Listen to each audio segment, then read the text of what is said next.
안녕하십니까. 수학교육학자 김정현입니다. 2022 개정교육과정으로 들어오면서 처음으로 배우게 되는 수학의 진로 선택 과목 중 하나인 인공지능 수학을 같이 함께 살펴볼까 합니다. 인공지능 수학이 도입되었을 때 특히나 2015 개정교육과정에서도 인공지능 수학이 다뤄져 있었습니다만 이제 2022 개정교육 과정에서 제가 수업하는 상황에서는 첫 번째에 해당하고요. 무엇보다 이거를 어떻게 학생들과 이야기를 하면 좋을까 생각을 하다가 제가 대수에서 영상을 제공했듯이 이번에 인공지능 수학도 이렇게 제공을 하면 좋겠다라는 생각이 들어서 촬영을 하게 됐습니다. 다만 제가 가르치는 학생들에게는 조금 미안합니다. 3월 21일 날 촬영을 업로드해서 학생들이 주말 동안에 좀 볼 수 있게 했어야 되는데 지금 촬영 일자가 3월 22일 그리고 무엇보다 12시를 넘었습니다. 그래서 아 큰일 났다. 그치만 지금 이렇게 촬영을 좀 해보는 상황에서 제가 혹시나 밤에 좀 이상한 얘기를 하더라도 양해를 부탁드리고요. 최대한 저도 PPT로서 얘기를 하는 거기 때문에 잘 이야기하도록 하겠습니다. 오늘 이야기할 내용은 인공지능의 정의와 구분으로 얘기를 하겠습니다. 그래서 인공지능이 무엇이고 또 어떻게 정의를 내리며 어떻게 구분을 하고 있는지를 두 가지 내용으로서 살펴볼까 합니다. 우리는 인공지능 수학이라는 교과목을 알기 위해서 다음과 같은 내용을 좀 알 필요가 있습니다. 먼저 인공지능 수학은 사회적 요구, 디지털 역량, 그리고 태도 및 가치에서부터 나왔다라고 해도 과언이 아닌데요. 먼저 사회적인 요구는 우리가 지금까지 살아오면서 4차 산업혁명이라는 단어를 아마 여러분들께서 초등학교 때 많이 들어보셨으리라 생각합니다. 하지만 코로나 팬데믹 현상에 따라서 굉장히 많은 변화가 있었죠. 그리고 나서 또 아마 2016년이었을 겁니다. 이세돌 구단과 알파고의 바둑 대결이 하나 있었죠. 그때부터 이 인공지능에 대한 관심이 점점 커졌고 어쩌면 지금 이 살고 있는 삶에서 인공지능이라는 단어를 이제는 거의 사용하지 않을 그러니까 대부분의 사람들이 이제 이야기하고 언급하고 사용하는 그런 수준까지 도달이 됐기 때문에 굉장히 중요해졌다라고 할 수 있습니다. 그리고 디지털 역량이라고 하는 내용이 있는데요. 이것을 흔히 이제 영어로 표현했을 때는 디지털 리터러시가 되는데 여기서 얘기하는 이제 역량은 사실 컴peten시라고 얘기를 합니다만 그래도 리터러시라고도 봐도 무방합니다. 그래서 미래 세대의 핵심 역량인 디지털 기초 소양을 수학 교육에도 함양을 시켜야 한다라고 주장을 하고 있고요. 특히나 지금 2022 개정 교육 과정을 듣고 오신 분들은 아마 1학년 때 정보를 듣고 2학년 때 인공지능 기초가 있다면 또 그런 교과목을 듣고 이 교과목을 하셨으리라 생각합니다. 아니면 인공지능 기초와 인공지능 수학을 같이 듣는 분도 계실 거고요. 어쨌든 우리가 알고 있는 이 인공지능 수학이 결과적으로는 디지털 리터러시 함양이라는 주 목적도 있습니다. 그리고 이제 세 번째, 태도 및 가치는 실생활 문제 해결을 어떻게든 이제 소화를 여러분이 하셔야 합니다. 왜냐하면 인공지능이라고 했었을 때 그냥 이렇구나가 아니라 여러분들이 어떻게든 복잡한 문제 해결을 또 겪어서야 될 테니까 그런 부분에서 수학의 가치, 그 유용성 이런 것들을 인식하게끔 해야 되는 것과 함께 인공지능이라는 그 매개체를 여러분들이 이제 긍정적으로 사용할 줄 알아야 한다. 그런 점에서는 이제 윤리적인 부분도 필요하다는 것이죠. 그래서 아래 제가 두 개를 좀 넣어놨는데 위에 NCTM이라고 하는 National Council of Teacher of Mathematics라고 하는 기관에서 Artificial Intelligence and Mathematics Teaching의 입장문이 있었습니다. 이것을 이제 영남대학교 박미영 교수님께서 논문 중 한 편을 이렇게 작성을 해주셨는데요. 어떻게든 학교에서 인공지능에 대한 기반 도구가 굉장히 많이 발전되고 있어서 그렇게 반응을 하게끔 유도를 해야 한다라는 점이 더 커지고 있고요. 학생들한테 제공돼야 하는 거, 그다음에 가르치는 입장에서도 수학 교육에서 인공지능 도구를 개발하고 적용하는 데에 어떻게 해야 하는가를 얘기하고 있는 부분이 이 내용이었습니다. 그리고 이제 우리나라 교육부에서도 인공지능 시대 교육 정책을 발표했었는데요. 21년도에 다양한 교육 활동의 확대를 통해 자기주도적 태도를 갖추고 타인과의 교류와 소통을 강조하며 학교에 인공지능 교육 체제를 도입하게 하여 인공지능 전문인재 양성을 목표로 컨텐츠를 개발하고 교원 역량을 제고할 것을 강조하였습니다. 그래서 지금 현재 사범대학 예비 교사들에게도 인공지능 또는 디지털과 관련된 교과목이 추가되어 핵심적으로 운영되고 있는 것으로 알고 있습니다. 교직 소양이라고 할까요? 교육 심리, 교육공학 뭐 등등의 교과목이 있는데 거기에 디지털 교육이 필수로 반영이 된 걸로 알고 있습니다. 교육대학원을 다니시고 계신 분들도 이런 부분은 포함되어 있는데요. 그만큼 이런 인공지능 시대 교육 정책에 맞게 지금 교육 현장에서도 제공이 되고 있다라고 이야기할 수가 있겠습니다. 자, 이제 본격적인 얘기를 해보죠. 인공지능이란 무엇일까? 라고 했을 때는 세 가지의 키워드를 꺼냅니다. 인간의 지능, 그리고 컴퓨터, 마지막으로 기술인데요.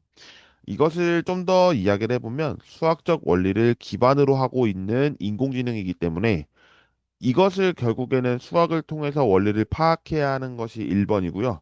더욱 발전된 알고리즘을 개발하거나 그 성능을 향상시킬 수 있어야 한다가 2번 내용입니다. 그래서 인간의 지능을 통해서 컴퓨터에 저장을 하고 그것을 어떻게 활용할 건지 그 기술을 터득하는 것이 이번 인공지능에 대한 이야기가 되겠습니다. 기계학습이란 무엇인지 또한 설명을 드렸습니다. 기계학습은 이 기계가 인간과 같이 스스로 학습하여 문제를 해결하도록 하는 인공지능 기술이라고 하는데요.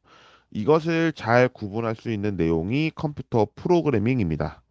컴퓨터 프로그래밍은 미리 입력해 놓은 규칙에 따라서 입력값에 대한 결과를 도출하는 내용으로 제시하고 있고요.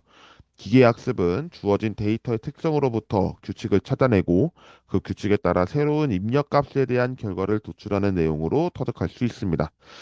약간 좀 구체적인 설명을 해보면 입력값과 출력값은 이제 여러분들이 나중에 또 알게 되는 용어일 테니까요. 지금은 이 상황을 알고 계시면 좋을 것 같습니다. 일반적인 프로그램이라고 해서 미리 정해놓은 규칙 하나를 설정하고 입력값과 출력값을 이렇게 대비되는 이런 구조를 띠는 반면에 기계학습은 전체적인 규칙을 기계학습 알고리즘이라는 것을 통해서 데이터를 분석하고 규칙을 추론하게끔 합니다. 여기서 알려주는 이제 기계학습 알고리즘은 매우 중요한 리즈닝이 들어가는데요. 이 리즈닝은 이제 추론이라고 해서 여러 가지 추론 능력이 있습니다. 지금과 같이 규칙 추론이라는 경우도 있고요. 수학교육학에서 얘기하는 추론은 연역 추론, 귀납 추론, 유비 추론 등이 있는데 이러한 내용도 이 기계학습 알고리즘에 해당하는 추론 중 여러 가지입니다. 그랬을 때 이 기계학습 알고리즘을 가지고 모델로 적용을 합니다. 이런 발견된 규칙을 학습시켜 놓은 걸 바탕으로 모델을 짠 거죠. 그랬을 때 입력값과 출력값이 6을 넣었을 때 36파이가 되는 원의 넓이 이렇게 계산되는 것을 기계학습이라고 보는 겁니다. 그러니까 단순하게 컴퓨터 프로그래밍은 우리가 코딩을 짠다라고 생각을 한다면 기계학습은 그런 코딩 과정을 기계한테 학습을 시켜서 터득하게끔 하는 것으로 이해해 주시면 되겠습니다. 그리고 기계학습에서는 세 가지의 학습을 이야기하는데요. 지도학습, 비지도학습, 그리고 강화학습을 거론합니다. 지도학습의 경로는 결과값이 있는 데이터들을 가지고 규칙 추론을 시켜서 이것이 곧 무엇인지를 알려주는 그런 내용으로 제시를 한다면 비지도학습은 결과값이 없는 데이터를 통해 다음과 같이 분류를 이 규칙 추론을 통해서 제시되고 있는 것으로 확인하실 수가 있습니다. 그리고 세 번째, 강화학습의 경우는 지금 현재 보이시는 그림이 여러분들이 아실지 모르겠습니다만 테트리스 모양일 겁니다. 이 테트리스가 어떻게 게임이 운영되는지 설명을 굳이 해본다면 이런 공간 안에 이렇게 줄이 있습니다. 이 줄을 이렇게 만들면 블럭이 제거가 돼서 계속 이제 쌓여가서 점수를 얻는 그런 방식인데 굿이라고 적혀 있는 내용과 배드라고 적혀 있는 내용을 보면 bad 같은 경우는 이런 공간들이 남아 있으니까 블록을 제거할 수 없다라는 이제 전략을 짠 거고요. 굿이라고 한다면 이제 이런 블록이 쌓였을 때 제거가 되면서 점수가 올라가는 보상 이렇게 보는 것이죠. 그래서 저는 이제 제가 가르치는 학생들한테 이 내용을 제시하라고 했었습니다. 다음 기계학습을 지도학습, 비지도학습, 강화학습으로 구분하는 문제였는데 먼저 스팸 메일과 정상 메일의 특성을 학습하여 스팸 메일을 자동으로 분류하는 이 과정은 세 가지 중에 어떤 내용이었을까라고 했었을 때 바로 지도학습에 해당하는 내용이었다라고 보는 것이죠. 그래서 스팸 메일과 정상 메일을 결과값으로 각각의 특성을 학습해서 새로운 메일이 왔을 때 그 메일이 스팸 메일인지 정상 메일인지를 분석해 분류하는 과정을 지도학습이라고 보고 있는 것입니다. 두 번째, 컨텐츠의 선호도에 따라서 고객을 비슷한 성향을 가진 그룹으로 나눈다라고 하는 부분은 비지도 학습입니다. 결과값은 없는데 컨텐츠의 선호도에 따라서 비슷한 성향을 나타내는 고객끼리 묶어서 그룹으로 나누게 되는 경우라고 보는 것이고요. 세 번째, 로봇이 걷기를 시도하며 넘어지거나 앞으로 나아간 결과에 따라서 최선의 보행 방법을 학습하는 내용은 강화학습입니다. 어쩌면 강화학습이 우리한테 좀 더 와닿는 경우일 수도 있습니다. 왜냐하면 여러분들이 혹시나 뭐 타보셨을지 모르겠습니다만 자율주행이 바로 이 강화학습에 해당하는 내용이거든요.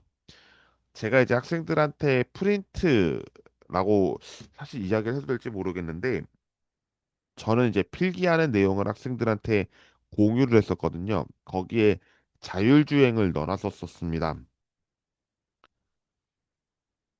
그때 얘기를 했던 걸 좀 구체적으로 해보면 자율주행 학습이라고 했었을 때, 그러니까 자율주행 차량을 했을 때 정지선을 지켰냐, 지키지 않았느냐에 따라서 보상이 달라진다.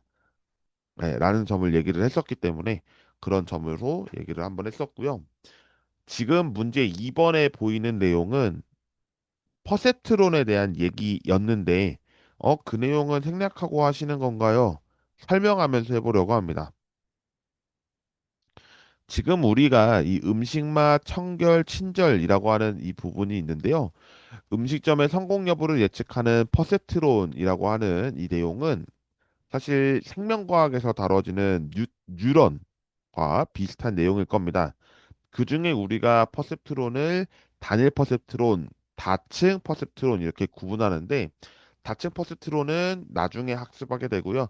지금의 상황은 단일 퍼셉트론에 대한 내용입니다. 그리고 지금 문제를 보면 지금 조건이 제시되어 있고 고객의 평가라고 해서 점수가 또 적혀 있는 게 있는데 먼저 이 부분부터 좀 보겠습니다. 가를 보면 음식 맛, 청결, 친절에 대한 고객의 평가는 0점부터 10점까지로 설정을 했고요. 가중치라는 용어가 들어가는데 여기서 가중치는 우리가 weight라고 씁니다. 그랬을 때 1이 지금 현재 안 넘는 걸 볼 수가 있는데요. 나중에 또 보시면 아시겠지만 1이 넘는 결과값도 있습니다. 그래서 그 부분은 나중에 또 한번 설명할 기회가 있을 것 같고요. SA라고 하는 이 결과가 있는데 SB도 보이시죠? 네, 이것은 입력값들, 지금 음식 맛의 입력값, 청결의 입력값, 친절의 입력값이 있는데 그것을 각각의 가중치와 곱해서 더한 값을 S로 보고 있는 것입니다. 그러면 그 SA를 가지고 우리는 이 fx라고 하는 활성화 함수를 보게 되는데 활성화 함수가 어떠냐에 따라서 1, 0으로 구분하게 되고 1일 때는 성공, 출력값이 0이면 실패로 판단하고 있는 부분으로 현재는 보고 있습니다. 뭐 예를 들면 지금 1 같은 경우에는 활성화 함수가 어떤 범위보다 크거나 같다라고 얘기를 하고 있으니까 여기서는 이제 뭐 성공이다 이렇게 나오면 좋은 거라고 볼 수 있는 거죠.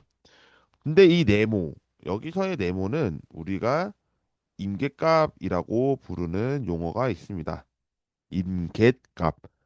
여기는 이제 기준입니다. 그래서 어떤 점수 이상을 도달했느냐, 도달하지 않았느냐를 가지고 설명하는 건데 그 부분을 좀 더 구체적으로 설명을 드리면 다음과 같이 풀이할 수 있습니다. 먼저 가중치를 보겠습니다. 음식 맛은 0.5, 청결 0.3, 친절 0.2였으니까 밑에도 똑같이 적용이 될 겁니다. 음식 맛은 우리가 A 음식점의 경우는 9점, 청결 7점, 친절 3점이었고요. B에서 음식 맛 5점, 청결 6점, 친절 8점이었습니다. 그랬을 때 이 SA는 어떻게 되느냐? 계산하면 돼요.